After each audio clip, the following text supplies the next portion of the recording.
Here I've got V-Mobile S39 and let me show you how to add the pattern, how to add the screen lock on the following device. So at first you have to open the settings, then scroll down, find and select security, which is under location, and then click on screen lock.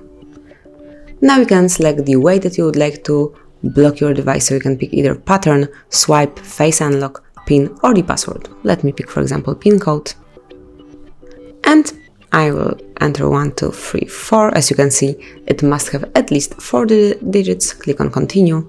Let me enter it one more time. Click on OK.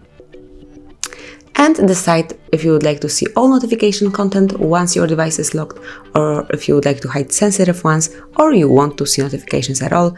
I will pick hide sensitive notification content. And then click on done.